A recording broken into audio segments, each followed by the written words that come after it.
নুহাশ আয়রাকে উদ্দেশ্য করে বলছে, মিহি কোথায় পালাতে পারে? 1 বছর ধরে ওর কোনো খোঁজ পেলাম না। ওকে না পেলে আমরা মেইন টার্গেট মিস করে যাব। যেভাবেই হোক খুঁজে বের করতেই হবে। মুখে বললেই খুঁজে পাওয়া যাবে না, তার জন্য আরও গুপ্তচর সংস্থার সাথে যোগাযোগ করতে হবে। সেটা করছি। তবে আমার প্রশ্ন, রমিজ রাজ কিছু বুঝতে পেরে যায়নি তো? না মানে ওনার ওপর আমার ভরসা নেই। ধুরন্ধর লোক। রমিজ রাজের ওপর আমারও সন্দেহ আছে। আসল কালপিট সে নয় তো? এমকের আড়ালে হতেও পারে, আবার নাও হতে পারে। ফাহিনের সাথে তোমার সম্পর্ক কত দূর এগিয়েছে? এগোয়নি বলতে গেল, তবে এর মধ্যেও কোনো একটা কিছু আছে যেটা আমরা ধরতে পারছি না। আর শাফিন স্যার বাসা থেকে যেই ফাইলগুলো কালেক্ট করেছি তাতে তেমন কোনো তথ্য নেই। তার মানে স্যারও আমাদের থেকে কিছু লুকিয়েছেন। আমার তো তাই মনে হচ্ছে। তবে শাফিনের আসল উদ্দেশ্য কী ছিল সেটাই তো বুঝতে পারতেছি না। স্যার হয়তো জানতেন আমাদের ডিপার্টমেন্টের কে আছে এমকের সাথে জড়িত, তাই হয়তো স্যারকে সরিয়ে দেওয়া হয়েছে। কিন্তু স্যারের সংগ্রহে আরও তথ্য থাকার কথা, সে পর্যন্ত আমরা এখনও পৌঁছাতে পারিনি। আমার তো এখন মিহিকে সন্দেহ হচ্ছে। ও কোনো আলাভোলা মেয়ে নয়, মেধাবী আর বুদ্ধিমত্তা। হতেই পারে ওদের অশান্তি করাটা বা আলাদা থাকাটা পুরোটাই সাজানো নাটক। তাহলে এখন আমাদের কি করা উচিত? তুমি ফাহিনকে ছেড়ে রমিজ রাজের পিছু নাও। বিবাহিত এক আধা বয়সী পুরুষকে ইমপ্রেস করতে হবে? বলছো কেন? দরকার পড়লে তাই করবে। এমনিতেই তার চরিত্র গোবরের মতো পবিত্র। ওকে। ফাহিন একটা ইজি চেয়ারে বসে আছে। কি থেকে কি হয়ে গেল হিসেব মিলছে না। বছর কেটে গেছে, কিন্তু সব যেন সেই এক জায়গায় আটকে আছে। ফাহিনের ধ্যান ভাঙে তার মোবাইলের রিংটনের আওয়াজে। ফোনের স্ক্রিনে তাকিয়ে নাম্বারটা দেখেই ফাহিনের হাত কাঁপতে থাকে। কোনো মতে কল রিসিভ করে কানে তুলতে ওপাশ থেকে ঝাঁঝালো কণ্ঠে কেউ বলে, তোমাকে দিয়ে একটা কাজও হয় না যে? যেভাবেই হোক, হয়তো মূল তথ্য নয়তো শাফিনের বউ, দুটোর একটা আমার চাই। আর কত সময় দেব তোমাকে? ফাহিন হতাশ কণ্ঠে বলল, আমি চেষ্টা করছি। শেষবার তোমাকে সুযোগ দিচ্ছি। এরপরও না পারলে গ্রেফতার হবে তুমি, বলেই কল কেটে দেয় ওপাশ থেকে। মিহি নিজের ছেলেকে ঘুম পাড়িয়ে দিয়ে ছেলের মুখের দিকে তাকিয়ে বলে, খুব তাড়াতাড়ি তোর বাবাকে খুঁজে বের করব। আমি আবার ফিরব বাংলাদেশে, তবে এবার হবে ভিন্ন পরিচয়ে। মিহি নিজের মোবাইলটা সে কখন থেকে খুঁজে চলেছে, কিন্তু খুঁজে পাচ্ছে না। মিহি সুস্মিতা পালকে উদ্দেশ্য করে বলে, সুস্মিতা আন্টি, তুমি আমার মোবাইলটা দেখেছ? না, আমি দেখিনি। তা তুমি কোথায় গিয়েছিলে মেয়ে? তোমার তো বাসার বাইরে বা রাখা রিক্স। আমি একটু কাজে বের হয়েছিলাম, তবে আমি নিজেকে যথেষ্ট আড়াল করেই বের হয়েছি। মোবাইল নিয়ে তুমি এত টেনশন করছো কেন? মোবাইলে যোগাযোগ করার মতো তোমার তো কেউ নেই। মিহি কোনো কথা বাড়ালো না। কলকাতা শহরে একমাত্র সুস্মিতাই মিহির ভরসার। মিহিও শেহরোজের পাশে শুয়ে পড়ল। 4 মাসে শেহরোজ তো জানেই না তার জন্মের শুরু থেকেই কত ট্র্যাজেডি। ঈশান চেয়ারসে উঠে বলল, ওহ শিট, ঈশান মুখার্জির এত বড় ভুল কি করে হলো? মিহি তো নিজেই বন্দি আছে, তার মানে মিহিকে যে এখানে রেখেছে দাবার চাল, সেই চালছে। আর মিহি সে দাবার একটা গুটি। ঈশানের সিক্রেট সহকর্মী লীরাকে কল করে মিহির সাথে দেখা করতে বলল। ঈশান কল কেটে দিয়ে বলে, বারবার ঘুঘু তুমি খেয়ে যাও ধান, এইবার ঘুঘু তোমার বাঁধিব প্রাণ। মিহির ঘুম ভাঙতে ভাঙতে বেলা গড়িয়ে দুপুর হয়ে গেল। হঠাৎ শেহরোজের কান্নার শব্দে মিহির ঘুম ভেঙে যায়। মিহি শেহরোজের কান্না থামিয়ে সামনের রুমে আসতেই দেখে সুস্মিত কারো সাথে কথা বলছে। মিহি বলল, কে এসেছে গো আন্টি? এই দেখো না, এই মেয়েটা কত সুন্দর সুন্দর জামা কাপড় নিয়ে এসেছে। তুই তোর আর বাবুর জন্য কিছু পছন্দ করে নে। মিহি বসে পছন্দ করা শুরু করতেই লীরা বলল, একটু জল হবে গো মাসিমা, গলাটা কেমন শুকিয়ে গেছে। কেন হবে না মেয়ে, তুমি বসো, আমি এক্ষুনি নিয়ে আসছি। সুস্মিত পল চলে যেতেই লিরি মিহির হাতে একটা শাড়ি দিয়ে বলে, ম্যাডাম, এটা আপনার জন্য। কণ্ঠ খাদে নামিয়ে বলে, ঈশান স্যার পাঠিয়েছে, একা একা দেখবেন। সুস্মিতা পল এসে বলে, কি গো মেয়ে, তুমি আমার মেয়ের সাথে কি কথা কইছ? জল এনেছ মাসিমা, তাড়াতাড়ি দাও, আগে গলাটা ভিজিয়ে নেই, তারপর বলছি। জলটা পান করে লীরা বলল, তোমার মেয়ের এই শাড়িটা পছন্দ হয়েছে। আমি বলছিলুম এই শাড়িতে কত মানাবে তোমার মেয়েকে, তা কত দাম রাখবে তুমি? তুমি বুঝে দাও গো দেখি মাসিমা, তুমি তো শাড়ি কেনই। সুস্মিতা পল 1000 টাকার একটা নোট ধরিয়ে দিয়ে বলে, হ্যালো মেয়ে, তোর নাম কি রে? আর থাকিস কোন পাড়ায়? আমার নাম ময়না, থাকি মেলা দূর, ওই স্টেশনের পাশে ঝুপড়িতে। ঠিক আছে, এবার তুই যা। মিহি শাড়ি নিয়ে নিজের রুমে চলে আসলো। দরজা বন্ধ করতে নিয়ে আবার করলো না। শাড়ি নিয়ে সোজা চলে গেল ওয়াশরুমে। শাড়ির ভাঁজ খুলতে বের হয়ে আসলো চিরকুট আর একটা ওষুধের প্যাকেট। চিরকুটে লেখা ছিল, তো মিস মিহি, আপনি নিজেও কিন্তু বন্দি আছেন, সেখান থেকে বের হওয়ার ব্যবস্থা করে দিলাম, বাকিটা আপনার হাতে। আমি অপেক্ষায় থাকবো রাত 3টে অবধি। মিহি চিরকুটটা জলে ভিজিয়ে ফেলে দিল। ওয়াশরুমের দরজায় হেলান দিয়ে দাঁড়িয়ে ভাবছে, কি হচ্ছে এসব? আমি কার কথায় ভরসা করব আর কাকে বিশ্বাস করব? শেহরোজের কান্নার শব্দে দ্রুত ওয়াশরুম থেকে বের হয়ে আসলো মিহি। এসে দেখে সুস্মিতা শেহরোজকে কোলে নিয়েছে। মিহির হৃৎপিণ্ড কেমন কেঁপে উঠল। আগে তো এমন হয়নি। শেহরোজকে তো সুস্মিতা কত আদর স্নেহ করেছে, তবে আজ কেন হচ্ছে? মিহি শেহরোজকে সুস্মিতা পলের কাছ থেকে নিজের কোলে নিয়ে নিল। কিরে, তোকে এত অস্থির কেন দেখাচ্ছে? কোনো কিছু নিয়ে চিন্তায় আছিস? না, তেমন কিছু না আন্টি, আজ বাবা মা সাফিনের কথা খুব মনে পড়ছে। তোকে কতবার বলেছি, যা ছেড়ে এসেছিস সেসব ভুলে যা। চাইলে কি সব ভুলে যাওয়া যায়? কত শত স্মৃতি জড়িয়ে আছে এই মানুষটার সাথে। সুস্মিতা পল বের হয়ে এলেন মিহির রুম থেকে। নুহাস আয়রাকে বলছে, আমাদের সাফিনকে অন্য কোথাও শিফট করা উচিত। সিঙ্গাপুরে আছে, সেখানেই থাক, ওইখান থেকে কোথাও নিতে হবে না। তবে আপনার প্রশংসা না করে পারছি না, কি দারুণ চাললেন। আপনার বুদ্ধিতে সেদিন সাফিন স্যারকে আমরা গোপন করতে পেরেছি। আমি জানতাম ও দেশের শত্রুকে আক্রমণ করার জন্য নিজের জীবনের পরোয়া করবে না। আমি ঠিক সেই সুযোগটা কাজে লাগিয়েছি।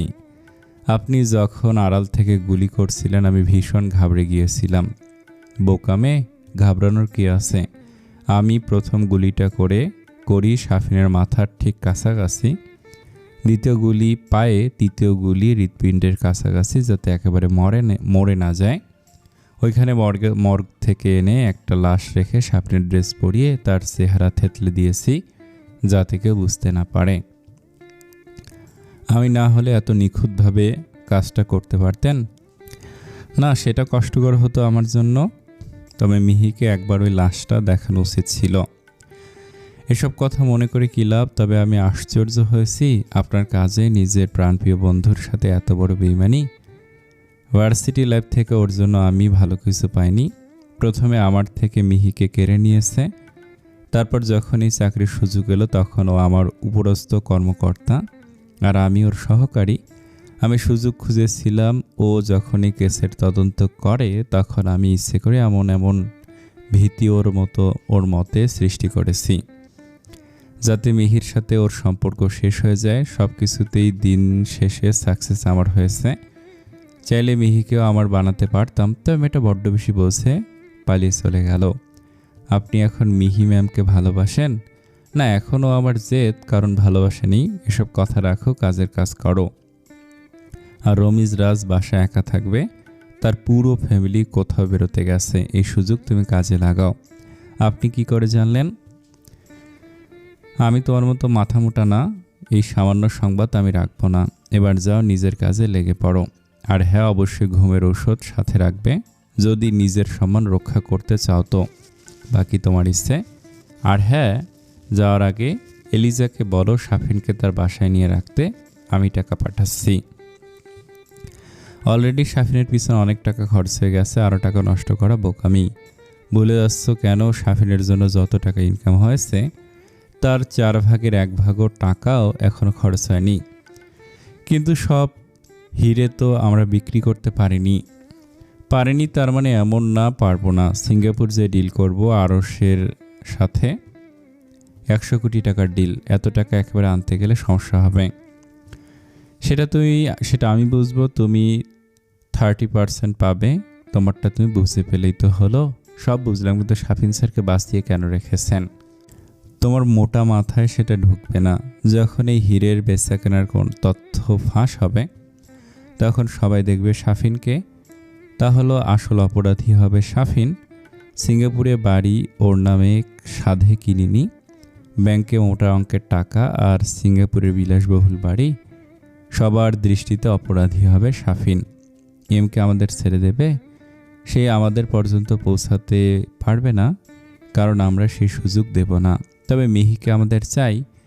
ওই চাবি না পেলে ডিল হবে 40 কোটি টাকার, বাকি 60 কোটি টাকা মিহির হাতে। তবে আমার মনে হয় মিহি এ বিষয়ে বেখবর। এত বোকা মেয়ে মিহি না, হতে পারে সবটাও জানে। কোথায় খুঁজবো? বাংলাদেশ আছে বলে তো আমার মনে হয় না। তাহলে পার্শ্ববর্তী দেশগুলোতে খোঁজ লাগাও, আর এখন দ্রুত রবিস রাজের বাসায় যাও। মিহি ঈশানের দেয়া রুলস ফলো করে পালাবে, সেই মতে সব করেও ফেলেছে। বাসা থেকে বের হবে, ঠিক সেই সময় পেছন থেকে একজন বলে, কোথায় যাচ্ছ? মিহির পা মনে হয় জমে গেল। পরিচিত কণ্ঠ শুনেও আজকে এমন গলা শুকিয়ে গেল। শেহরজকে শক্ত করে নিজের সাথে আগলে নিয়ে সামনে তাকে বলে, আন্টি, আজ তোমার ডাকে আমি আর ফিরব না। তুই বিপদে পা বাড়াচ্ছিস মেয়ে, ওই পথ এত সহজ না। এই পথের শেষে যদি মৃত্যুও থাকে, তাও আমি এ পথে এগোবো, নিজের হাজবেন্ডকে খুঁজে বের করব। সেটা এত সহজ না। সহজ হলে এতদিন তাকে বের করে ফেলতো খুঁজে। তুমি আবার মেয়ের মতো, তোমাকে 1 বছর আগলে রেখেছি, তোমার ক্ষতি করতে চাইছি না। তুমি ফিরে এসো, নয়তো আমি তোমার গায়ে হাত তুলতে বাধ্য হব। আমি তো আর মেয়ের মতো, কিন্তু মেয়ে না। যদি মেয়ে হতাম তবে এভাবে আমাকে বন্দি করে রাখতে পারতে না। দেখো মেয়ে, আমি একজনের আন্ডারে কাজ করি। 1 বছর পূর্বে আমার বস আমাকে কল করে বলল, একটা মেয়েকে তোমার কাছে পাঠাচ্ছি, আজ থেকে ওই মেয়ের দেখাশোনার দায়িত্ব তোমার। তুমি এখানে আসার পর তোমার প্রেগন্যান্সির কথা জানতে পারি, বসকেও জানে। সে শুধু বলল, তোমাদের দেখে রাখতে, সময় হলে সে আসবে। তার মানে তুমিও ড্রাগস সাপ্লায়ারদের একজন? না। আমি আর কিছু বলার আগেই সুস্মিত পল পড়ে গেলেন। মিহি একবার তাকে ধরতেছেও ধরল না, দ্রুত বের হয়ে আসলো। ঈশানের জন্য অপেক্ষা করেও ঈশানের কোনো দেখা মিলল না। অন্ধকার রাতে ল্যাম্পপোস্টের আধো আলোতে বাচ্চাটা কোলে নিয়ে গন্তব্যহীন রাস্তায় হেঁটে চলেছে। দু একটা দূরপাল্লার বাস শাঁ করে চলে আসছে। তার একটু সামনে যেতেই সকালের সে কাপড় বিক্রেতা মহিলার সাথে দেখা। লীরা মিহির থেকে কিছুটা দূরে আর একটু সামনে এসে বলে, তোমাকে শত্রুপক্ষ হয়তো ফলো করছে, তাই তুমি সোজা না হেঁটে একটু অলিগলি রাস্তায় ঢুকে পড়ো, বাচ্চাটাকে আমার কাছে দাও। মেরেতে হলে তো একসাথে মরব, তবুও শেহরজকে কারো হাতে ছাড়ব না। তাহলে এক কাজ করো, আর একটু সামনে যে একটু পরে সেখানে কিছু মানুষের জটলা দেখতে পাবে, সেখানে মিশে যাবে। প্ল্যান মতো বের হয়ে আসতে পারল মিহি। ঈশান ড্রাইভ করছে, মিহির কোলে ছোট্ট শেহরজ ঘুমিয়ে আছে। সারা রাত ধরে গাড়ি ড্রাইভ করেছে ঈশান। এখন প্রায় ভোর, রাতের আধার কেটে উঁকি দিচ্ছে নতুন দিনের সূর্য। মিহির ততক্ষণে চোখ লেগে এসেছে। সূর্যের আলো অনেকটা প্রখরতা ছাড়িয়েছে। ঈশান মিহিকে ডাকলো, এই যে মিস মিহি, উঠে পড়ুন। মিহি ঘুম থেকে চোখ খুলে চোখ ডলে ঘুম জড়ানো কণ্ঠে বলে, আমরা বাংলাদেশে চলে এসেছি। ঈশান বুকে হাত দিয়ে বলে, হায় মেয়ে মার যাওয়া। কারো ঘুম জড়ানো কণ্ঠ এত সুন্দর জানা ছিল না। মিহি গলা ছেড়ে বলে, আপনার ফ্লার্টিং করা শেষ হলে কাজের কথা বলুন। কি করব বলুন? সিঙ্গেল ছেলে মানেই তো সুন্দরী মেয়ে দেখলে একটু আধটু ফ্লার্টিং করা। আচ্ছা সারুন সেসব কথা, আসুন আমার সাথে। মিহি গাড়ি থেকে বের হয়ে আসে শেহরজকে কোলে নিয়ে। ঈশান বলে, আপনি চাইলে আপনার কলিজাটা আমার কাছে দিতে পারেন। না, এখন কলিজা দিতে চাইছি না, আমার কিছু খেতে হবে। জানি আপনি না খেলে বাচ্চাটা না খেয়ে থাকবে। কথা বলতে বলতে একটা কাঠের দোতলা বাড়ির সামনে এসে দাঁড়ালো দুজন। আপনি ভেতরে যে ডান পাশের রুমে যান, সব পেয়ে যাবেন। আর তারা যা বলে ভদ্রমের মতো মেনে নেবেন। আপনাকে ভরসা করা ছাড়া আমার কোনো উপায় নেই, সেটা ভাববেন না। নিজের সম্মান রক্ষা করার জন্য জীবন শেষ করে ফেলতে দুবার ভাবব না। বাপরে, আপনি তো সাংঘাতিক মেয়ে। আপনি সিঙ্গেল থাকলে আপনার গলায় ঝুলে পড়তাম। মিহি ভেতরে যেয়ে শেহরজকে ফ্রেশ করে বেডে শুয়ে দিল। একজন মহিলা এসে মিহিকে একটা লাল খয়েরি রঙের শাড়ি আর শাখা সিঁদুর দিয়ে গেল। আর একজনকে মিহিকে বলল, এখন থেকে আপনার পরিচয় মিসেস মুখার্জি। আপনার নাম ইরাবতী। এবার ঝটপট তৈরি হয়ে নিন। মিহি তৈরি হয়ে বাইরে আসলো। মেয়েটি তাকে মোটা ফ্রেমের চশমা পরিয়ে দিল। বাম পাশে ঠোঁটের নিচে একটা বড় তিল বসিয়ে দিল। চশমা খুলে রেখে চোখে লেন্স পরিয়ে দিল ব্লু রঙের। তারপর আবার চশমা পরিয়ে দিল। তারপর মহিলাটি মিহিকে বলল, তোমার ছেলের নাম নীলাদ্রি ডাকবে, কোনো ভুল যেন না হয়। এখান থেকে বাসে করে বাংলাদেশে যাবে, সব কিছু যেন ঠিকঠাক থাকে। মিহি শেহরজকে কোলে নিয়ে বাইরে আসতেই মিহিকে দেখে ঈশান এক দৃষ্টিতে তাকিয়ে থাকে। মিহি সামনে এসে বলে, অন্যের বউয়ের দিকে নজর দিতে হয় না। কে বলল অন্যের বউ? আনঅফিশিয়ালি এখন বউটা আমার। সেসব কথা রাখুন, এবার ভাবছি বিয়েটা করেই ফেলবো। আপনার কোনো বন্টন নেই? না, নেই। ফালতু কথা রেখে তাড়াতাড়ি চলুন। ঈশান শেহরজকে কোলে নিয়ে বলে, কোনো ভুল যেন না হয়। দুজনে রওনা দিল রহস্যের সমাধানে। ইরিকা শাফিনের দেখাশোনা করছে 1 বছর যাবত। পেশায় একজন ডাক্তার। ইরিকা শাফিনের সেবা করতে করতে নিজের অজান্তেই শাফিনকে ভালোবেসে ফেলেছে। লাস্ট 1 মাস ধরে শাফিনের সঠিক চিকিৎসা করে তাকে সুস্থ করে তুলেছে। দীর্ঘ 1 বছর পর শাফিনের মুখ দিয়ে আজকে কথা বের হয়েছে। ইরিকা মনোযোগ দিয়ে শাফিনের কথা শুনে বলে, আপনাকে সব রকম সাহায্য করব। শাফিন ইরিকাকে বলে, আমাকে একটা মোবাইল আর সিমের ব্যবস্থা করে দিন। আর হ্যাঁ, আমি সুস্থ, এটা যেন আপনি ছাড়া আর কেউ জানতে না পারে। এর মধ্যে এলিজা চলে আসলো। শাফিন আবার চোখ বন্ধ করে মরার মতো পড়ে রইল। এলিজা ইরিকাকে উদ্দেশ্য করে বলল, আজ রাতেই রোগীকে শিফট করব। তুমি কি আমার সাথে থাকবে নাকি নতুন ডাক্তারের সাথে কন্ট্যাক্ট করব? ম্যাম, আমি থাকবো। গুড, তাহলে রেডি থেকো রাতের 4টা। এলিজা কাউকে কল করলো। রিসিভ হতে এলিজা বলল, আয়রা, একটা কথা বল, এই লোকটাকে বাঁচিয়ে কেন রেখেছিস? কথা বলতে বলতে রুম থেকে বের হয়ে গেল। আয়রা নামটা কানে আসতে শাফিনের হৃদয় ঝড় বয়ে গেল। উঠে বসে বলে, আয়রা আছে এসবের পিছনে। এরিকে এগিয়ে এসে বলে, সাথে আরও একজন আছে, কি যেন নাম সঠিক জানি না, তবে সে ছেলে। শাফিন নিজের হাত মুষ্টিবদ্ধ করে বলে, শাফিনের ডায়েরিতে গাদ্দারের কোনো জায়গা নেই। এখন এত উত্তেজিত হবেন না, আপনি এখন পুরোপুরি সুস্থ নন। আমাকে 1 বছর আগের পত্রিকা সংগ্রহ করে দিতে পারবেন? বাংলাদেশি পত্রিকা। আমি যোগাযোগ করে জানাবো। আর রাতে আসার সময় মোবাইল আর সিম নিয়ে আসব। আপনাকে আরও কিছু কাজ করতে হবে মিস এরিকা। জি বলুন, আমি চেষ্টা করব। শাফিন এরিকার কানে মুখে কিছু বলল। ঠিক আছে, আপনার কথা মতো কাজ হয়ে যাবে। শাফিন চোখ বন্ধ করে বলে, আমি আসছি মিহি, আমি আসছি।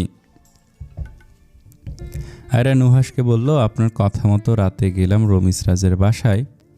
ওই লোকের চেহারা যতটা কুৎসিত, চরিত্র তার চেয়েও কুৎসিত। এত কিছু করেও কাজের কাজ কিছু হলো না, একটা কথা বের করতে পারিনি। একদিনে অধৈর্য হলে হবে, ধৈর্য ধরে লেগে পড়ো। আমাদের এমকে পর্যন্ত পৌঁছাতে হবে। আর উদয়ের কি করবেন? ও জেলে আছে, থাকতে দাও। তোমার ওকে নিয়ে মাথা ঘামাতে হবে না। যে কোনো সময় জামিন নিয়ে বের হয়ে যাবে, তখন এত সহজ না। সহজ হলে এতদিন বাইরে থাকতো জেলের। মোর্শেদ চৌধুরী চেয়ারে হেলান দিয়ে বসে আছেন। তার সামনে দাঁড়িয়ে থাকা ছেলেটিকে উদ্দেশ্য করে বলে, সে সুযোগ দিচ্ছি, এরপরও কাজটা না করতে পারলে পরিণাম কি হবে সেটার বলতে হবে না নিশ্চয়ই। দীর্ঘ জার্নির পর অবশেষে বাংলাদেশে পা রাখল মিহি। নিজের দেশে আসতেই অন্যরকম একটা প্রশান্তি ছেয়ে গেল মিহির হৃদয়ে। আবেগে চোখের কোণ ভরে উঠল। হাতের উল্টো পিঠ দিয়ে চোখের জলটুকু মুছে নিল। শেহরজ ঈশানের কোলে ঘুমোচ্ছে। কিছু সময় রেস্ট নিয়ে চট্টগ্রাম থেকে এখন আবার ঢাকার বাসে উঠবে। ঈশান বলল, আজকে রাতটা আমরা এখানেই থেকে যাব। একসাথে এত জার্নি বাবুর শরীরের জন্য ক্ষতিকর। কিন্তু এখানে থাকবো কোথায়? দিন দিন আপনার বুদ্ধি হাঁটুতে নেমে আসছে। কোথায় থাকবো মানে? হোটেলে থাকবো।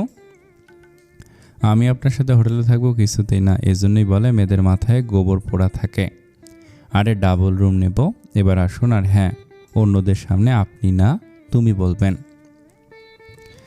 সাজু ব্যাপারীর ক্লান্ত শরীরটা বিছানায় এলিয়ে দিয়ে অসহায় দৃষ্টিতে সাথী বেগমের দিকে তাকিয়ে বলে, যদি ওই দিন আমরা ফিরে না আসতাম তাহলে আজ আমার মেয়েটা আমাদের সাথে থাকতো। সাথী বেগম চোখের পানি ছেড়ে দিয়ে বলেন, না জানি মাইয়াডা আমার কোথায় কেমন আছে, কোন অবস্থায় আছে, আজ একটা বছর মাইয়াডার কোনো খোঁজ নাই। রমিজ রাজ আর আয়রা পাশাপাশি বসে আছে। একটু আগে আয়রা ভয়ঙ্কর এক কাজ করে বসেছে, রমিজ রাজকে প্রপোজ করে বসেছে। রমিজ রাজ আয়রার থুতনিতে হাত রেখে মুখটাও একটু উপরে তুলে বলে, এই আধবুড়োর মনে প্রেমের রং লাগানোর পিছনে রহস্য কি সুন্দরী রমণী। আয়রার গা ঘিন ঘিন করে উঠল রমিজ রাজের স্পর্শে, তবুও শান্ত থেকে বলল, আপনাকে তো আমার আগে থেকেই পছন্দ স্যার, কিন্তু সাহস করে বলতে পারেনি। ভালোবাসা তো আর বয়স দেখে হয় না। আমাকে ভালোবাসা এত সহজ না নির্বোধ মেয়ে, মনে মনে বলে আমি এতটা বোকা না। তা হঠাৎ করে আমাকে ভালোবাসার কারণ? কোনো কারণ নেই, কিন্তু আমি যাকে ভালোবাসবো তাকে তো কারণেই ভালোবাসবো। এক কাজ করো, আজ আমার একটা বিগ ডিল আছে, সেটা তুমি সম্পূর্ণ করো।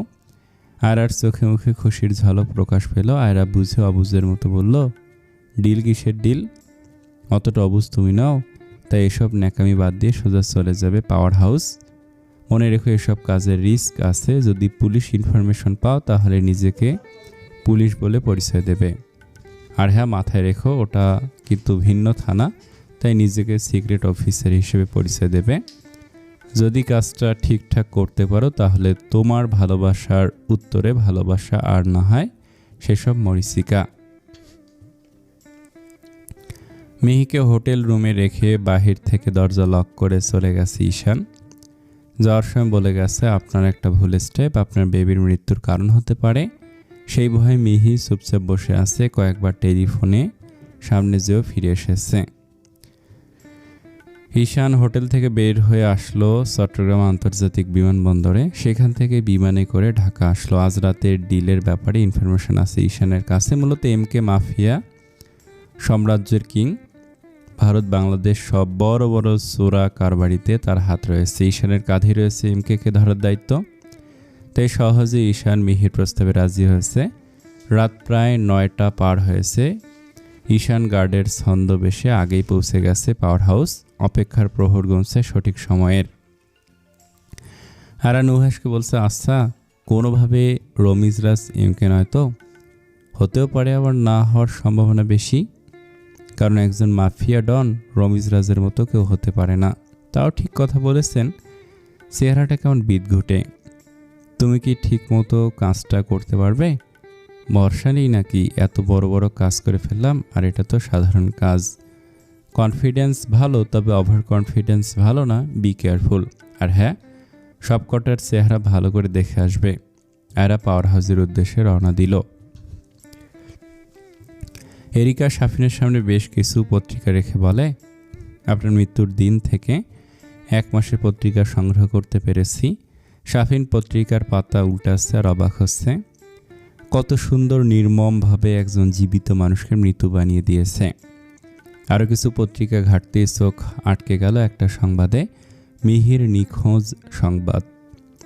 পত্রিকার পাতায় গোটা গোটা অক্ষরে লেখা, সিক্রেট অফিসার শাফিন মাহমুদের স্ত্রী দাবি করে মেয়েটি আগামীকাল থেকে নিখোঁজ। ধারণা করা হচ্ছে মেয়েটি হয়তো মাফিয়া চক্রের কেউ। পত্রিকা বন্ধ করে নিজের চোখ বন্ধ করে নিল শাফিন। মনে মনে আওড়ালো, তোমার গায়ে যারা আঁচড় কাটবে তাদের কাউকে আমি ছাড়ব না। মুহূর্তে শাফিনের চোখ রাগে লাল হয়ে গেল, কপালের রগগুলো ফুলে উঠল। এরিকা শাফিনের সামনে এসে বলে, রিল্যাক্স মিস্টার মাহমুদ, এত হাইপার হবেন না। শাফিন চিৎকার করে বলে, কিভাবে রিল্যাক্স থাকবো মিস? আমাকে বলতে পারেন? যাকে সুরক্ষা করার জন্য এত কিছু করলাম, শেষ পর্যন্ত আমার জন্য তাকে বিপদে পড়তেই হলো। আপনাকে যে কাজটা করেছি সেটা করেছেন। আমি এলিজা সম্পর্কে যত কিছু জানতে পেরেছি, এলিজা ড্রাগস সাপ্লাই করে, বিভিন্ন দেশের মাদক পাচার চক্রের সাথে যুক্ত। আমার পাসপোর্ট আর যাবতীয় কাগজ সংগ্রহ করতে পেরেছেন? না, পারিনি, তবে আজ রাতে কাজটা হয়ে যাবে, কারণ আমরা এখন এলিজার বাসায় অবস্থান করছি। তাই কাজটা করা আমাদের জন্য সহজ নয়। তবে এলিজাকে কোনোভাবে বাসা থেকে দূরে রাখতে হবে, আর সেই কাজটা আমি করব। আর আপনি নিজে খোঁজ করবেন আপনার পাসপোর্ট, পাসপোর্ট হাতে আসলে আমি ইমার্জেন্সি ভিসার ব্যবস্থা করে দিতে পারবো, এছাড়া সম্ভব না। ওকে, আপনি শুধু এলিজাকে দূরে কোথাও নিয়ে যাওয়ার ব্যবস্থা করুন, বাকিটা আমি দেখছি। কারো পায়ের শব্দ শুনে শাফিন আবার মরার মতো পড়ে রইল। এলিজা ভেতরে এসে বলে, আগামীকাল থেকে তোমার ছুটি কেন? তুমি কি ভেবেছো আমি তোমাকে চিনতে পারিনি? যদি চিনে থাকো তাহলে কেন বের করে দিচ্ছ? আমার কাউকে প্রয়োজন নেই, আমি একা থাকতে চাই। আর সেখানে নিজের রক্তের বোন আমার সাথে থাকবে অসম্ভব। মনে করো আমি তোমার কেউ না, আমি পেশা একজন ডাক্তার আর তোমার একজন কর্মচারী। একদম বাজে কথা বলবে না। তুমি চলে যাবে মানে চলে যাবে। যে দেশে বাবা মা সন্তানের সাথে যোগাযোগ রাখে না, খোঁজ নেয় না, সেখানে চোখের সামনে নিজের বোনকে সহ্য করার কোনো প্রশ্নই ওঠে না। আজ আমি চলে যাব, তার আগে আমার সাথে তোমাকে যেতে হবে। কোথায় যাব? আমি তোমার কোনো ক্ষতি করব না, শুধু তোমাকে কিছু জিনিস দেখাবো। শহরের বাইরে যেতে হবে। ঠিক আছে, এখনই চলো। তুমি অপেক্ষা করো, আমি পেশেন্টকে ইনজেকশন পুশ করে আসছি। এলিজা বের হতে চলে যেতে এরিকে একটা কাগজে ঠিকানা লিখে দিল, সাথে কিছু টাকা দিয়ে শাফিনকে বলল, আমাদের ফিরতে 4 ঘন্টার মতো সময় লাগবে, তার মধ্যে যা করার করবে, কাজ হয়ে গেলে এই ঠিকানায় চলে যাবে বলে বেরিয়ে গেল। এলিজা সিকিউরিটি গার্ডকে বলে গেল কেউ যেন বাসায় না প্রবেশ করে। দিন পার হয়ে রাতের মধ্যভাগ, তবু ঈশানের কোনো খোঁজ না পেয়ে মিহি চিন্তিত হয়ে পড়ে। কি করবে না করবে বুঝতে পারছে না। চিন্তা হচ্ছে ঈশানের জন্য, ঈশান না ফিরে আসলে কি হবে মিহির। মনে মনে বলছে, আমি কি আমার নতুন কোনো বিপদে পড়লাম? আমার কি ঈশান মুখার্জিকে বিশ্বাস করা ঠিক হয়নি? এখন আমি কি করব? এই মুহূর্তে ধৈর্য ধরা ছাড়া আর তো কোনো উপায় নেই। এসব ভাবতে ভাবতে কখন যেন চোখ লেগে গেছে মিহির। হঠাৎ কারো চিৎকার শুনে ঘুম ভেঙে যায় মিহির। ফায়ার অ্যালার্ম বাজাচ্ছে, তার মানে হোটেলে আগুন লেগেছে। মিহির আত্মা শুকিয়ে গেল। শেহরোজকে বুকে জড়িয়ে ধরে দরজার সামনে এসে আওয়াজ করতে লাগলো। উদয় জেলখানার এক কোণে চুপটি করে বসে আছে। কি থেকে কি হয়ে গেল কিছুই বুঝতে পারছে না। 1 বছর ধরে বিনা দোষে বন্দী হয়ে আছে। রাতের পর রাত এসব চিন্তা করেই পার করে দেয়। হঠাৎ চোখে আলো এসে পড়ল। উদয়ের সামনে তাকিয়ে দেখে দুজন হাবিলদার দাঁড়িয়ে আছে। উদয় দেখেও না দেখার ভান করে রইল। একজন হাবিলদার বলল, আপনার সাথে একজন দেখা করতে এসেছে, আমাদের সাথে চলো। উদয় এবার মুখ খুলে বলল, কে সে? গেলে দেখতে পাবি, কথা না বল, চল। উদয় উঠে আসলো। সাক্ষাৎ রুমের চেয়ারে একজন বসে আছে। হাবিলদার উদয়কে বলল, তোর সময় 15 মিনিট, যা বলার তাড়াতাড়ি বলবি। বলেই দরজা বন্ধ করে বাইরে দাঁড়িয়ে রইল। উদয় চেয়ারে বসলো। মুখোমুখি বসে আছে দুজন। 2 মিনিট নীরবতায় কেটে গেল। লীরা বলল, মিস্টার উদয়। উদয় বলে, আপনি কে? আপনাকে তো আমি চিনি না। আমাকে আপনার চেনার কথাও না। আমি লীরার সহকারী গোয়েন্দা বিভাগের কর্মকর্তা। আমি এখন আপনাকে যা যা প্রশ্ন করব তার সঠিক উত্তর দিবেন, তাহলে আমি আপনাকে সাহায্য করতে পারবো। আমি মূর্খ নই যে আপনার কথা বিশ্বাস করব।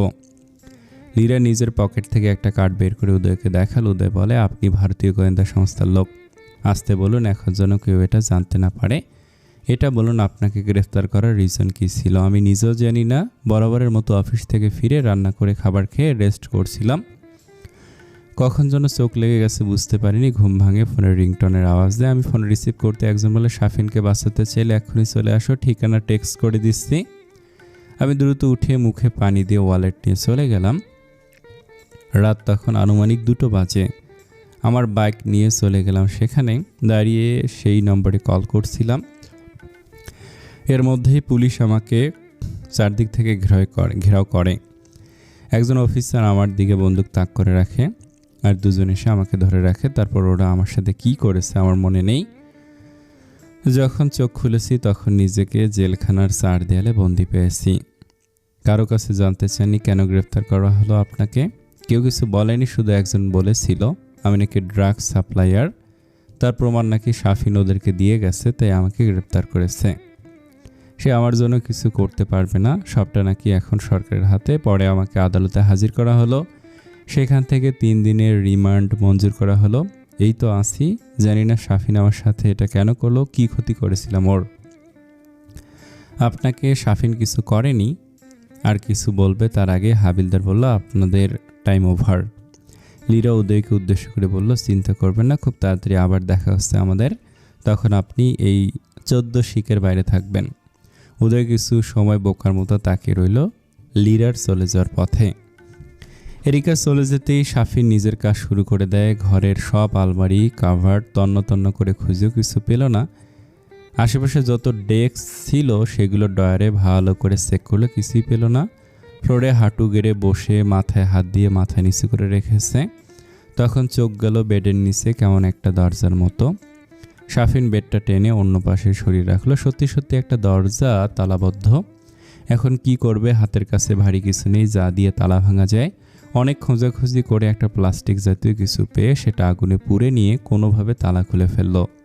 সেই দরজা দিয়ে ঢুকে নিজের পাসপোর্ট সহ আরও কিছু প্রয়োজনীয় ফাইল নিয়ে বের হলো। এখন পালাতে হবে। পুরো বাড়িতে শাফিন একা, কিন্তু দরজার বাইরে গার্ড।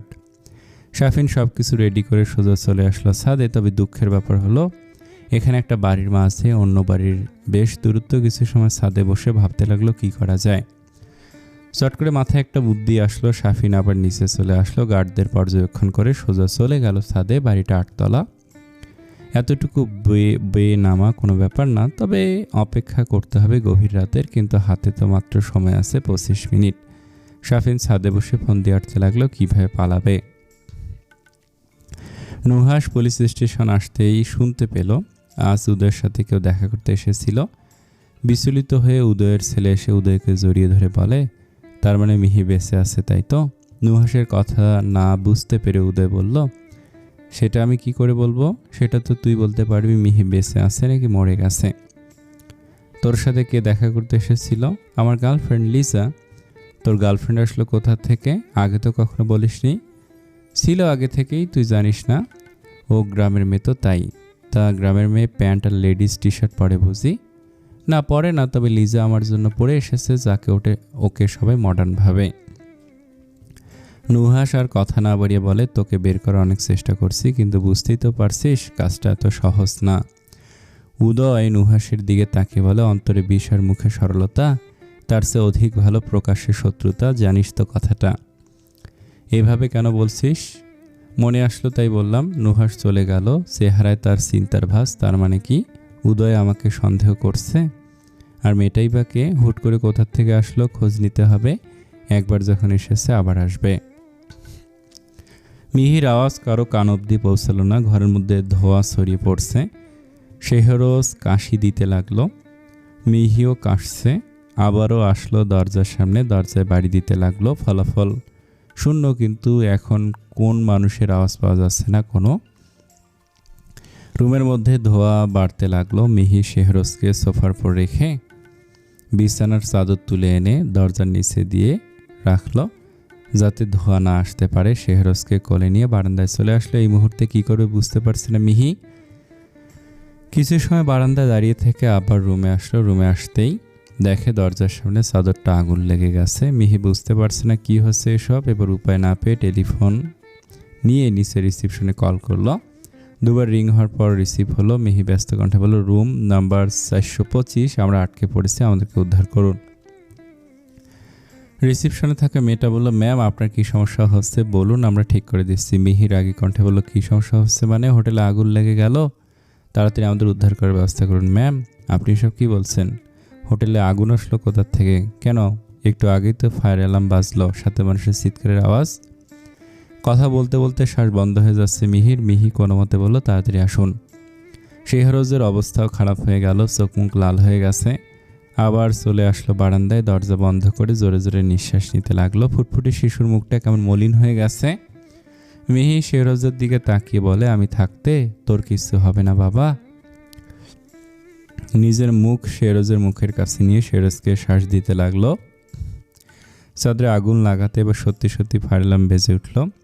এর মধ্যে একজন ভারী কণ্ঠে বলে, তোমার গেম ওভার মিস মিহি। মিহি পাশের বারান্দায় কারো ছায়া দেখতে পেল। চিৎকার দিয়ে বলে, কে তুমি?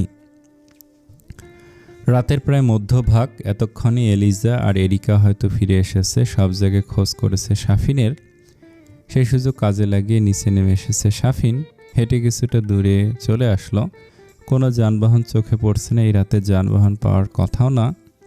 আরও কিছুটা দূরে আসতে একটা বার দেখতে পেল। 7-5 না ভেবে বাড়ি ঢুকে পড়ল। বাকি রাতটা এখানে কাটিয়ে দেবে। এলিজা বাসায় এসে শাফিনকে না পেয়ে চিৎকার চেঁচামেচি করে পুরো বাড়ি মাথায় তুলে নেয়। এরিকা বলে, তুমি একজন মানুষের জন্য এত হাইপার কেন হচ্ছ? সে কি তোমার ভালোবাসার মানুষ ছিল? এলিজা এরিকার মুখ চেপে ধরে বলে, সব কিছু তোর জন্য হয়েছে। আমার কাছে ভালোবাসার কোনো মূল্য নেই। ও ছিল টাকার মেশিন। এখন আমি কি জবাব দেব? আর তোকে আমি ছেড়ে দেব ভেবেছিস? কিছুতেই না। একজন কোমায় থাকা মানুষ কি করে পালিয়ে যায়, তার কৈফিয়ত তোকে দিতে হবে এরিকা। এটা তো সাধারণ একটা বিষয়। তুমি হয়তো জানো না, কোমায় থাকা মানুষ যে কোনো সময় ঠিক হয়ে যেতে পারে। ও রিয়েলি? তাহলে তোকে যে বলেছিলাম ভুল মেডিসিন দিতে, তারপরও ঠিক হয় কি করে? তুমি চেক করে দেখো, প্রতিদিন আমি ভুল মেডিসিন দিয়েছি তাকে, শুধু আজ রাতের মেডিসিন দেওয়া হয়নি। আর তুমি তো জানো আমার টাকা কত প্রয়োজন। তাহলে তুই খুঁজে বের করে দে ওই শাফিনকে। যা টাকা লাগবে তোকে আমি দেব। আমি কোথায় পাবো? আমি জানি তুই জানিস এই শাফিন কোথায় আছে। সত্যি বলছি জানি না। তুমি আমাকে বাসায় যেতে দাও। মম বাসায় একা আছে, তোর কোথাও যাওয়া হবে না। আজ রাতে তুই আমার সাথে থাকবি বলেই এরিকাকে রুমের মধ্যে বন্দি করে রেখে চলে গেল। সিসিটিভি ফুটেজ চেক করে সেদিকে খুঁজে চলেছে শাফিনকে। পাওয়ার হাউসের শুনশান নীরবতা ভেদ করে ঈশানের কানে ভেসে আসছে কিছু অস্পষ্ট কথা। একজন গম্ভীর কণ্ঠে বলছে, তাহলে তুই ওই কথাই রইল, আপনারা চালান ঢুকতে সাহায্য করবেন আর আমরা আপনাদের খুশি থাকতে সাহায্য করব। আর হ্যাঁ, এটা কিন্তু বড় একটা চালান, একসাথে 3 ট্রাক আপনারা হ্যান্ডেল করতে পারবেন তো? আয়রা মুসকে এসে বলে, এটা আমাদের উপর ছেড়ে দিন, আপনি শুধু ঠিকঠাক মতো টাকাটা আমাদের হাতে তুলে দিন। লোকটি আয়রার দিকে একটা ব্রিফকেস এগিয়ে দিয়ে বলে, পুরো 4 কোটি আছে, কাজটা ঠিকঠাক করতে পারলে আরও 4 কোটি পাবেন। টাকা হাতে নিয়ে লোকটাকে বিদায় দিয়ে সামনে ফিরতেই কেউ আয়রার মুখ রুমাল দিয়ে চেপে ধরে।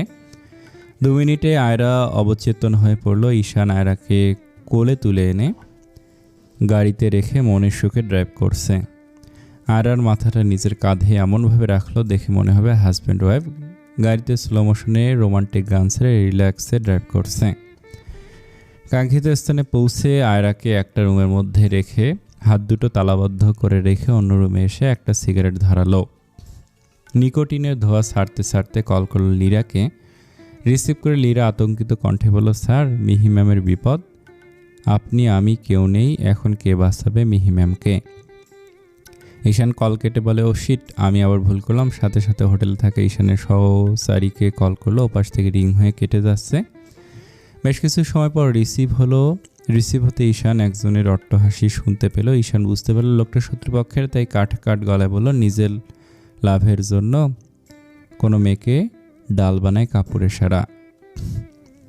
বিশ্রীভাবে হেসে অপর পাশ থেকে লোকটা বলে, মিস্টার ঈশান মুখার্জি, রিল্যাক্স, আমি তেমন কিছু করব না। শুধু সামনে বারান্দায় থাকা মেয়েটাকে আমার বা হাতে থাকা বন্দুক থেকে একটা শ্যুট করব।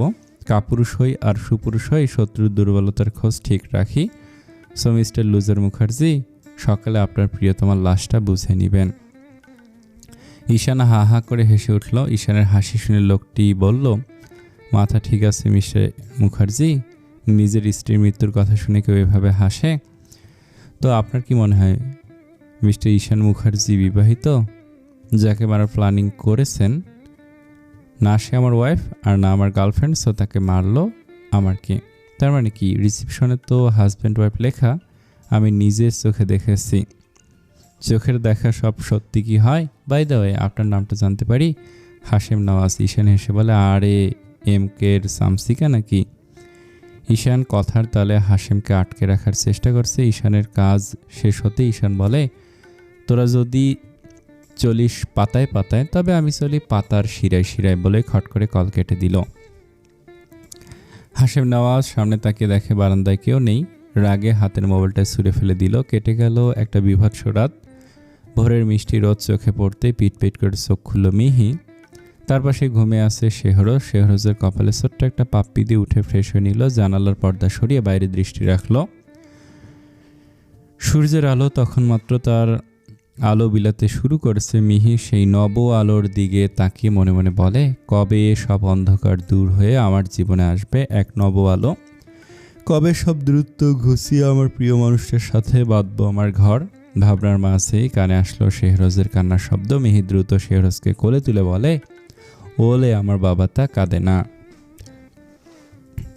জানালার সাদা পর্দা ভেদ করে রোদের ঝলক চোখে পড়তেই চোখ মেলে তাকায় আয়রা। আর এপাশ থেকে ওপাশ করবে তখনই দেখতে পায় হাত বাঁধা। সাথে সাথে রুমের সার্ভিসের চোখ বুলে আতঙ্কিত হয়ে যায়। একটু ভাবতেই রাতের কথা মনে পড়ে যায়। কাউকে ডাকবে তার আগে ঈশান একটা আপেলে কামড় দিতে দিতে একটা চেয়ারে পায়ের উপর পা তুলে বসে বলে, গুড মর্নিং মিসেস মাহমুদ। আর রেগে বলে, কি আপনি? আপনার শুভাকাঙ্ক্ষী। আপেল খাবেন? ভীষণ মিষ্টি আপেল, একদম আপনার মতো। এক চোখ টিপে বলে, আপনার সাহস দেখে আমি অবাক হচ্ছি, ছেড়ে দিন আমাকে, নয়তো এর পরিণাম ভালো হবে না। ইস, কি ডায়লগ দিলেন! কোথায় বলবেন ছেড়ে দে শয়তান, তুই আমার দেহ পাবি মন পাবি না। আমাকে এখানে আটকে রাখার কারণ? কুল মিসেস মাহমুদ, এত হাইপার কেন হচ্ছেন? আমি আপনার দেহ মন কোনোটাই চাই না, কারণ দুটোই ডাস্টবিনের মতো ঝকঝকে। আমাকে বলুন, শুধু শাফিনের বাসা থেকে যে কাগজপত্র গায়েব করেছেন সেগুলো কোথায়? তো আপনার কি মনে হয় আপনি আমাকে জিজ্ঞেস করবেন আর আমি হরহর করে সব বলে দেব? না, তা কেন বলবেন? আপনাকে তো জামাই আদর থুরি বউ আদর করতে হবে, তারপর বলবেন। কেয়ারটেকার বলে ডাকতেই একজন চলে আসলে ঈশান বলল, এক কাজ করো, ম্যাডামকে বউ আদর করো, কিছু সুদর্শন তেলাপোকা এনে বিছানে ছেড়ে দাও। কেয়ারটেকার বলল, জি স্যার, দিচ্ছি।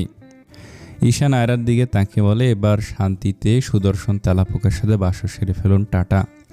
এসব মানে কি? আমি এসব ভয় পাই না, আপনি ভুলে যাচ্ছেন আমি কে। নো, আমি ভালো করে জানি আপনি কে, বলে বেরিয়ে গেল রুম থেকে। মিহির কোলে ছোট্ট শেহরজ।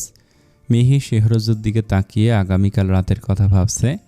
ঠিক সময় ওই হোটেল বয় তাদের যদি সরিয়ে না আনতো তাহলে না জানি কি হয়ে যেত। ভেবেই হৃদয় কেঁপে উঠল। শেহরজের কপালে চুমু খেল। শেহরজ এখন ঘুমাচ্ছে। শেহরজকে শুয়ে দিয়ে ড্রেস চেঞ্জ করে নিল। লাল পাড়াবে বাসন্তী শাড়ি, হাত ভর্তি চুড়ি, চোখে ব্লু লেন্স, আলতা নিয়ে হাতে পায়ে সুন্দর করে আলতা করে নিল। সিথিতে টকটকে লাল আবির দিয়ে নিল।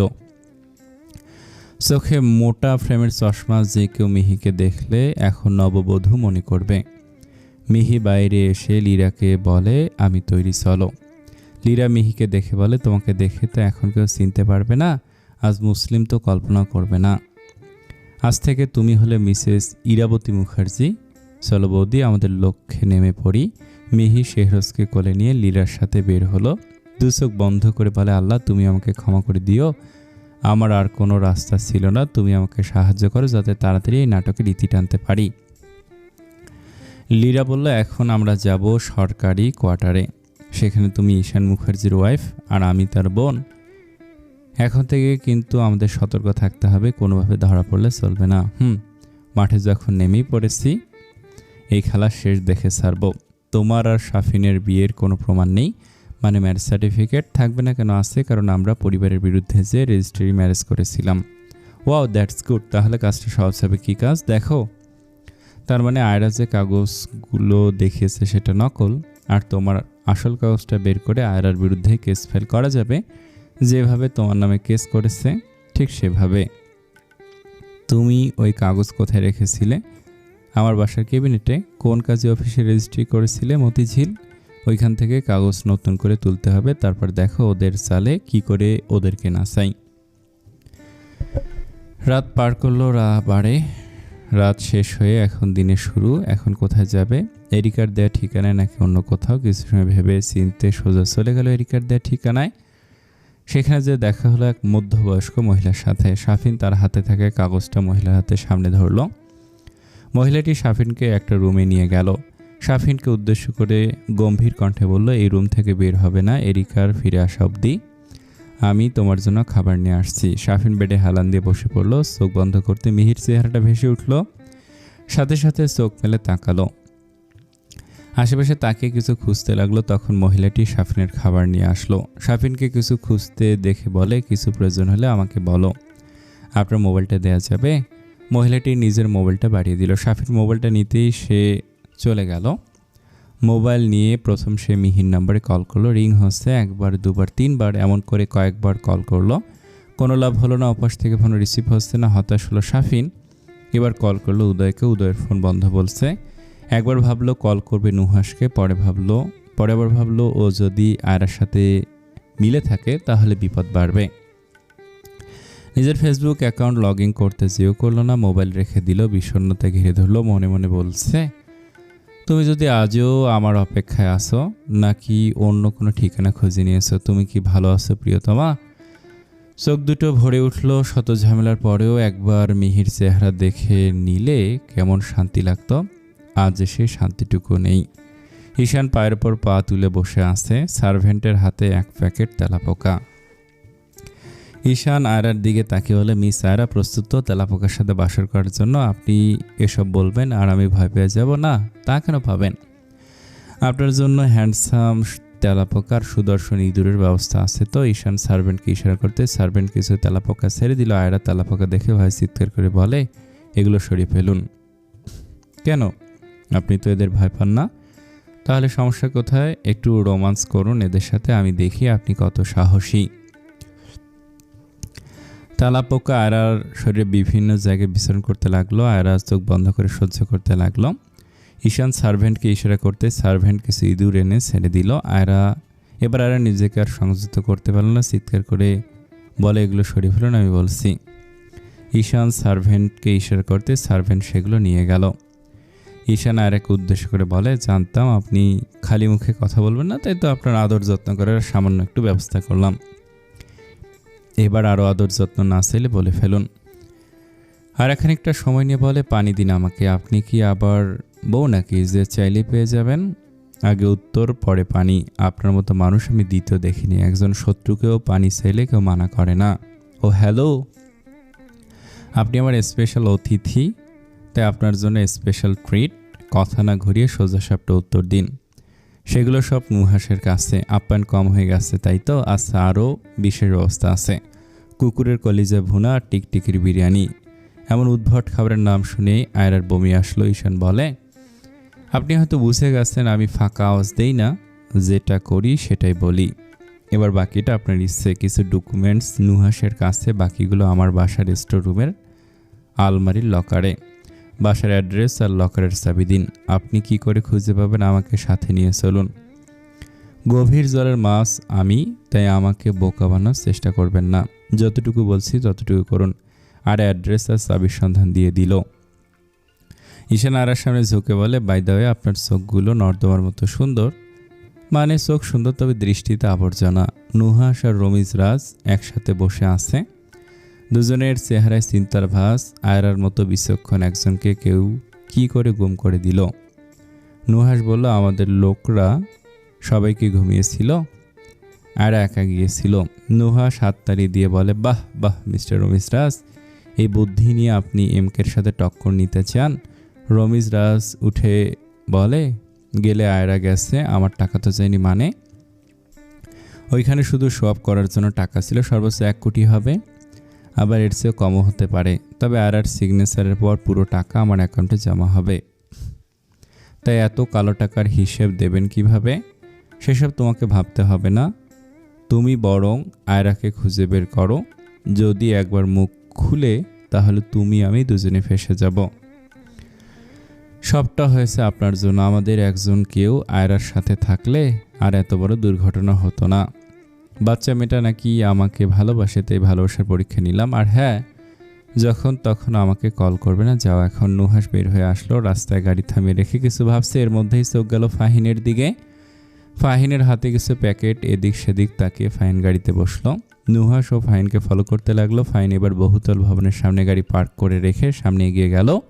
নুহাসও তাকে ফলো করতে চলে আসলো। কিন্তু সময় চলে যাচ্ছে, কিন্তু রহস্যের কিনারা খুঁজে পাচ্ছে না ঈশান। আজ 3টা দিন পার হয়ে গেছে বাংলাদেশে তার, কিন্তু সব কেমন জটিল থেকে জটিলতর হয়ে যাচ্ছে। মিহি 1 কাপ রং চা ঈশানের দিকে বাড়িয়ে দিয়ে বলে, এতটুকুতে এই অবস্থা, সামনে তো আরও কত কিছু বাকি আছে। ঈশান মিহির হাত থেকে চায়ের কাপটা নিয়ে এক চুমুক দিয়ে বলে, কেসটা হেরে গেলেও আমারই লাভ। রোজ রোজ তোমার হাতের এই অসাধারণ চা খেতে পারবো। জানো, রং চাটা সবাই পারফেক্ট বানাতে পারে না। আপনি কেস যেদিন হারবেন সেদিন রং চায়ের বদলে বিষ পাবেন। মিহির কথা শুনে নুহাস শেষে দিয়ে বলে, বাপরে, রাঙা বউ দেখি রেগে গেল। মিহি আঙ্গুল সামনে এনে বলে, দেখুন একদম বাজে কথা বলবেন না আমার সাথে, আমি আরেকজনের স্ত্রী।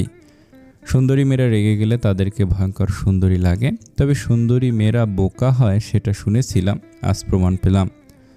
বলেই সোফায় আয়েশ করে বসে টিভি অন করলো। মিহি জিজ্ঞাসু দৃষ্টিতে ঈশানের দিকে তাকালো।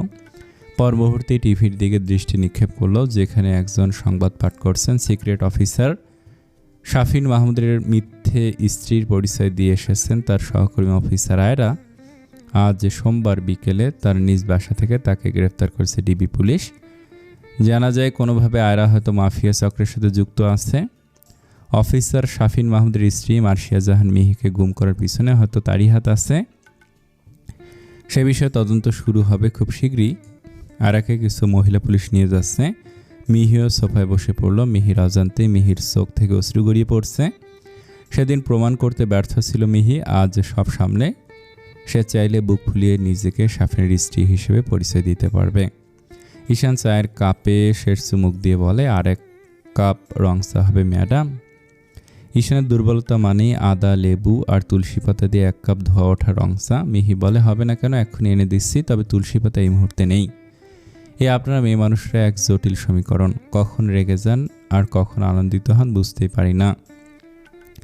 এই মেঘ, এই তো বজ্রপাত, এই বৃষ্টি, এই তো রোদ। মিহি কোনো উত্তর না দিয়ে চলে গেল কিচেনে। ঈশান নিজের ফোন বের করলো, কল করলো লীরাকে। রিসিভ করতেই ঈশান বলল, কী অবস্থা ওই দিকের? স্যার, শাফিন স্যারের বাবাকে খুঁজে বের করতে হবে, কারণ এত কিছু হয়ে গেলেও সে না নিজের ছেলের খোঁজ করছে আর না ছেলের বউয়ের। শাফিন মাহমুদের বাবা বেঁচে আছে।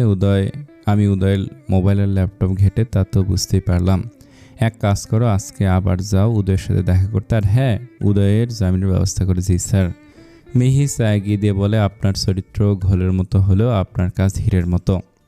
ঈশান চায়ের কাপ হাতে নিয়ে বলে, এই ঈশান মুখার্জির চরিত্র সম্পর্কে আপনার ধারণা নেই।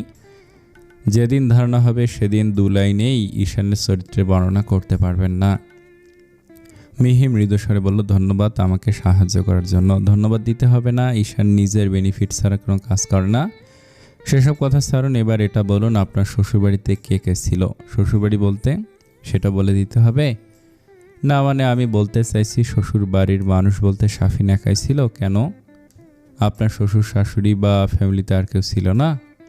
না ছিল না, আমি যতটুকু জানি আমার শাশুড়ি মা শাফিন ছোট থাকতেই পরপরে চলে গেছেন।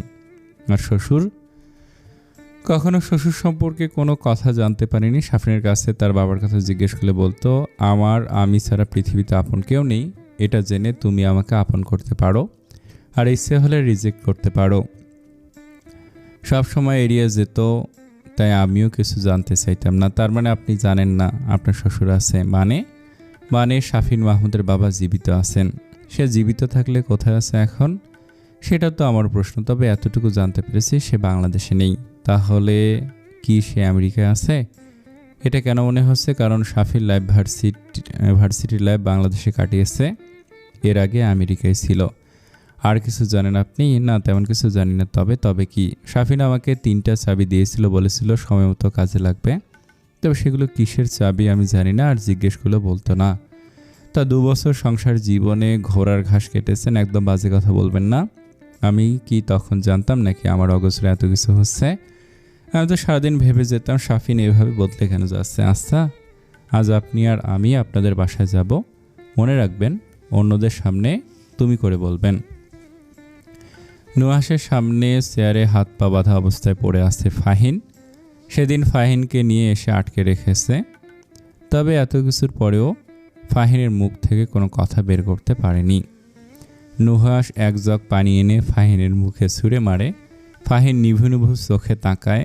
নুহাস ফাহিনের চুলের মুঠি শক্ত করে ধরে বলে, বাঁচতে চাইলে এখনও সময় আছে, সত্যি বল। ফাহিন ক্লান্ত স্বরে বলে, তুই কাকে মারার ভয় দেখাচ্ছিস? আমার জীবনের কোনো মূল্য নেই আমার কাছে, আমি অনাথ, সেটা তো আমি জানি। আর জীবনে কোনো প্রেম ভালোবাসাও নেই, তাই বাঁচে মরার কোনো চিন্তা নেই আমার। ও তাই নাকি? তাহলে ভালো করে দেখ সামনে কে। সুমু? চিনতে পেরেছিস তাহলে? ফাহিন অট্ট হাসি দিয়ে বলে, এ হলো আমার ক্লাস ফ্রেন্ড, আমি এক সময় তাকে ভালোবাসতাম, তবে সেটা অতীত, এখন ঘৃণা করি, এটা বর্তমান। তো ওর সাথে যা ইচ্ছে কর, আমার কিছু যায় আসে না। নুহাস রাগে ফাহিনের গলা চেপে ধরে বলে, এখনো বলছি বলে দে তুই কার হয়ে কাজ করিস। ফাহিন কোনো উত্তর দিল না। নুহাসের মোবাইল সাইলেন্ট করা, সেই কখন থেকে রিং হয়ে যাচ্ছে। বেশ কিছু সময় পর মোবাইল বের করে দেখে রমিজ রাজের এতগুলো কল। সাথে সাথে কল ব্যাক করে। রমিজ রাজ কল রিসিভ করে বলে, কোথায় থাকো তুমি, কোনো খবর আছে? এদিকে কি হচ্ছে? আয়রাকে অ্যারেস্ট করেছে ডিবি পুলিশ, দ্রুত আমার বাসায় আসো। আয়রা একবার মুখ খুলে আমরা দুজনেই ফিনিশ। নুহাস কল কেটে ফোনটা রেখে পকেটে রাখলো। মনে মনে বলছে, আয়রা তোমার জন্য আমি কিছুতে রিস্ক নেব না, প্রয়োজনে তোমাকে শেষ করে দেব। অনেক ঝড়ঝাপটা পার করে এরিকাকে সাথে করে বাংলাদেশে এসে পৌঁছেছে শাফিন। এয়ারপোর্ট থেকে বের হয়ে এরিকা বলে, এখন আমরা কোথায় যাব? এখন যাব আমার ফার্ম হাউসে। সেখান থেকে আগে মিহির খোঁজ করতে হবে। গাড়ি নিয়ে সোজা চলে আসলো ফার্ম হাউস। তখন প্রায় রাত 10টা ছাড়িয়েছে। শাফিন এরিকাকে বলল, তুমি ফ্রেশ হও, আমি খাবারের জন্য কিছু নিয়ে আসছি। শাফিনের মুখে কালো মাস্ক, চোখে কালো চশমা। শাফিন একটা রেস্তোরাঁ থেকে কিছু খাবার প্যাক করে নিল, 2 বোতল মিনারেল ওয়াটার কিনে নিল। বিল পরিশোধ করে সামনে হাঁটতে লাগলো। হাঁটছে আর ভাবছে মিহিকে খুঁজে পাবে তো, মিহি ঠিক আছে তো, এসব ভাবতে ভাবতে হাঁটছে। আর হঠাৎ একটা মেয়ের সাথে ধাক্কা লেগে দুজনে নিচে পড়ে যায়। মোরশেদ চৌধুরী বাংলাদেশে এসেছেন মাসখানেক আগে। নিজের বিলাসবহুল বাড়ির দোলনায় বসে ব্যালকনির পায়ের পর পা তুলে ধোয়া ওঠা কফিতে চুমুক দিয়ে দাঁত বের করে হেসে হেসে বলে, মোরশেদ চৌধুরীকে খুঁজে বের করা তো সহজ নয়। একজন গার্ড এসে বলে, স্যার আপনার সাথে একজন দেখা করতে চায়, তাকে ওয়েটিং রুমে বসতে বলো, আমি আসছি। লীরা আর উদয় বসে আছে মুখোমুখি। আজ নীরবতা ভেঙে উদয় বলল, আপনিও আমাকে বের করতে ব্যর্থ না মিস্টার উদয়। উদয়ের সামনে কিছু কাগজ বাড়ি দিয়ে বলে, বুধবার আপনার জামিন মঞ্জুর হবে। এই অসাধ্য সাধন কিভাবে করলেন? নিজের মানুষের জন্য কত কিছু করতে হবে, এটা তো সামান্য জামিন।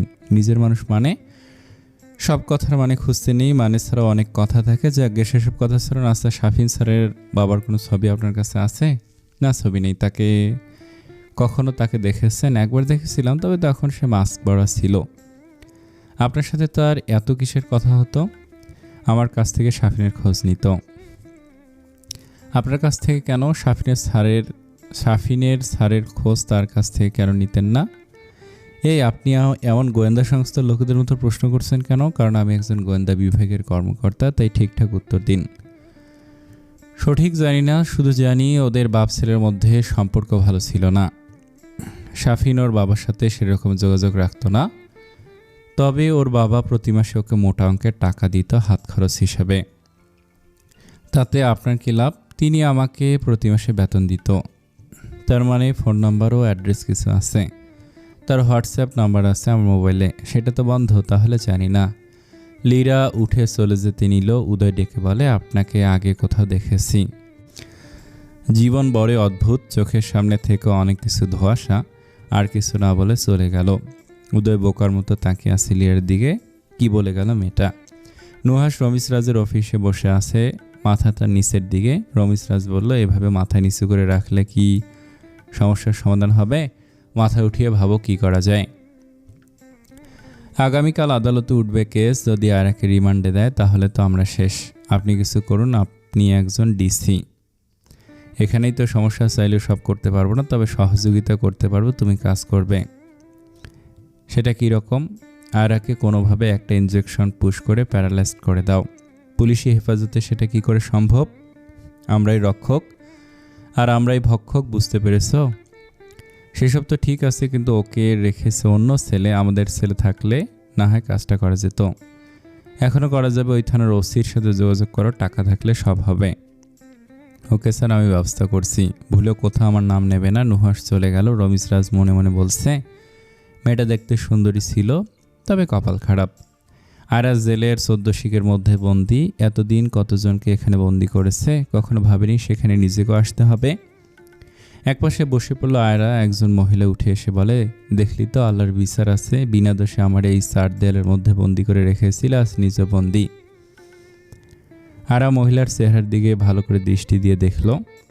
প্রায় 4 মাস আগেই এনাকে গ্রেপ্তার করা হয়েছিল। আয়রা বলল, দোষ ছিল আপনার, তাই আপনাকে গ্রেপ্তার করা হয়েছে। দোষ আমাদের কপালেরই সব দোষ। পেটের দায়ে চুরি করলে সেটা কিসের দোষ? আর আমি সামান্য চুরি করেছিলাম। ওই ব্যাগে কী ছিল তা আমি জানতাম না। ব্যাগ রেখে আমাকে ছেড়ে দিতে পারতি। এবার দেখ 14 শিকের ভেতর থাকতে কত মজা। সার পোকার কামড় আর মশার আদর পেলে বুঝবি। আর অপেক্ষা আছে নুহাসের। আরা ভাবছে নুহাস অন্তত তার জন্য কিছু করবে। হাঁটুতে মুখ গুজে দিল। নিজের কাছে নিজেকে অপরাধী মনে হচ্ছে। যেই পোশাকের জোরে এত দাপট দেখিয়েছিল সেই পোশাক খুলে নেওয়া হয়েছে। মুহূর্তেই সব ক্ষমতা, সব অহংকার ধুলে মিশে গেছে। মিহি রেডি হচ্ছে। বেগুনি রঙের সুতি শাড়ি, হাত ভর্তি চুড়ি, একদম সনাতন ধর্মের নতুন বউদের মতো সাজ। চোখে লেন্স লাগিয়ে বাইরে আসতে দেখে ঈশান একটা বেগুনি রঙের পাঞ্জাবি পরা। মিহি কিছু বলার আগে ঈশান বলে, সবাই বলে আমাদের রিয়েল কাপল ভাবে, তাই মেসিং করা। বাই দ্য ওয়ে, আপনাকে কিন্তু দারুণ লাগছে। কথাটা শেষ করতে মিহির দিকে তাকিয়ে দেখে মিহির আগে দৃষ্টিতে তাকিয়ে আছে ঈশানের দিকে। ঈশান পাঞ্জাবির উপর দিয়ে বুকে ফু দিয়ে বলে, এমনভাবে তাকিয়ে আছেন মনে হচ্ছে গিলে নেবেন দৃষ্টি দিয়ে। আপনি কি একটু ভালো কথা বলতে পারেন না? সবসময় বকর বকর করতেই থাকেন। কথা তো কথাই, বকর বকর আবার কি? আমার ভালো কথা কারো কাছে ভালো না লাগলে আমার কি করার আছে? আপনি যাবেন নাকি এখানে দাঁড়িয়ে দাঁড়িয়ে অযথা কথা বাড়াবেন? জহুকুম মহারানী ভিক্টোরিয়া, আপনি যা বলবেন এই অধম তাই করবে। চলুন। মিহি আর ঈশান হেঁটে যাচ্ছে। প্রায় 10 মিনিট হাঁটার পর মিহি বলল, কি হলো? আমরা এইভাবে হেঁটে যাচ্ছি কেন? সামনের মোড় পার হয়ে তারপর গাড়িতে উঠবো। আচ্ছা, শাফিনকে আপনার কখনো সন্দেহ হয়নি? প্রশ্নটা শুনে মিহির পা থমকে যায়। নিজেকে সামলে নিয়ে বলে, আমার জীবনে শাফিন ছিল পূর্ণিমার চাঁদের মতো। হুট করে আমার জীবনে এসে জীবনটাকে রঙিন করে দিয়েছিল। কখনো আমার মুখ থেকে উপশব্দ বের করতে দেয়নি। বিয়ের পর ওর পরিবর্তন আমি কষ্ট পেতাম, তবে সন্দেহ আসতো না। ও ছিল স্বচ্ছ কাঁচের মতো। আমি ভাবতাম বাবা মা ছিল না, একা বড় হয়েছে, তাই বিগড়ে গেছে। আমার ভালোবাসা দিয়ে ওকে আগলে নেব। কথা বলছে আর হাঁটছে, এমন সময় কারোর সাথে ধাক্কা লেগে নিচে পড়ে যায় শাফিনের বুকের ওপর। মিহি আবসা আলোয় মিহির স্পষ্ট চেহারা। শাফিনের হৃদযন্ত্র হঠাৎ মনে হয় বন্ধ হয়ে গেল, এমন অনুভূতি। মিহির কেমন অদ্ভুত অনুভূতি হচ্ছে আবসা আলোয় লোকটার চেহারা দেখার। বৃথার চেষ্টা করছে। এমন সময় ঈশান মিহির হাত টেনে উঠিয়ে বলে, তুমি ঠিক আছো পারু? দেখে হাঁটতে পারো না? শাফিন উঠে দাঁড়ালো। শরীর থেকে ধুলো ছাড়িয়ে একশ্বাসে সরি বলে হাঁটা ধরল। সরি শব্দটা মিহির কানে প্রতিধ্বনি তুলছে বারংবার। মিহি নিজের বুকে হাত রেখে বলে, শাফিন। ততক্ষণে শাফিন চলে গেছে। ঈশান বলে, শাফিন কোথায়? শাফিন। মিহি শাফিন যেদিকে গেছে সেদিকে ছুটে যাচ্ছে। কিছু দূর যেতেই নিজের হাতে বাধা পেয়ে পিছু ফিরে বলে, হাত ছাড়ুন।